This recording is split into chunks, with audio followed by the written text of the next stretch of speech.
Now to the government's Voice to Parliament proposal. It just gets more and more unpopular by the day, it seems.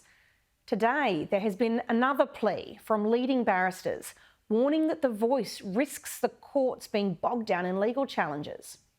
In an opinion jointly written by Stuart Wood of King's Counsel, Paul Jeffreys and Jacob Patella, there is a concern expressed that the wording of the question misleads and misinforms voters about exactly what they're being asked to approve. The framing of the question emphasises the notion of recognising Aboriginal and Torres Strait Islander people without stating the core function of the proposed Voice to Parliament and the executive. To unpack the significance of that risk, I'm joined by Barrister Paul Jeffreys. Paul, welcome to the program. Now, you co-wrote this piece arguing that the government's proposed question is potentially misleading and misinforming voters. Tell us about the risks that are identified in the opinion. Well, Amanda, as things presently stand, the referendum is open to legal challenge, and I'll explain what I mean by that.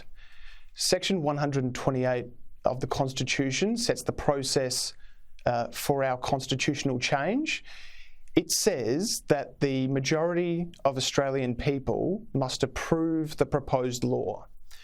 What the proposed law is the Bill of Parliament that sets out the particular proposed changes. Now, the simplest and most fairest way that the government could get the Australian people to approve the proposed law is to simply give them a copy of the bill or the referendum pamphlet at the time of voting. That's not what's going to happen. Instead, the voters will be given a ballot paper with a broad description of what the bill says. And now, Amanda, that's fine so long as it accurately describes what the bill says.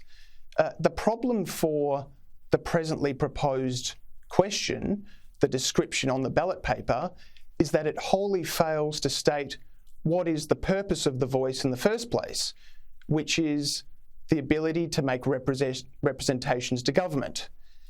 The upshot of that, Amanda, is that the question as it stands, it misleadingly emphasises constitutional recognition, which is part of the question, but it hides the detail of what the bill really says and what the purpose of the Voice is. From a campaign perspective, that carries a lot of risk because most Australians support some form of symbolic recognition, but very much fewer people support this idea of a voice. If there were a challenge, is that something that needs to happen before polling day or could it happen after? It could happen either before or after, Amanda. Possibly the no case will be considering its options before the referendum by, for example, seeking a declaration from the High Court that the question doesn't accurately correspond with the bill and is therefore invalid. But what is more concerning is a challenge to the referendum question after a referendum vote.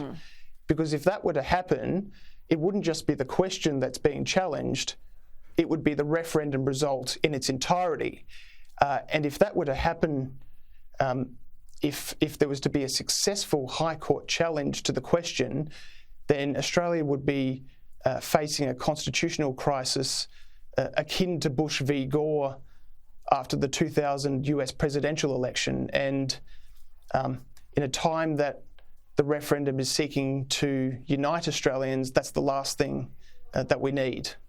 Yeah, I think we've got a real risk that you've used the Bush-Gore example, that we could face something a bit like what occurred post-Brexit, where those divisions were really visceral and the calls for a redo really started to delegitimise the process itself.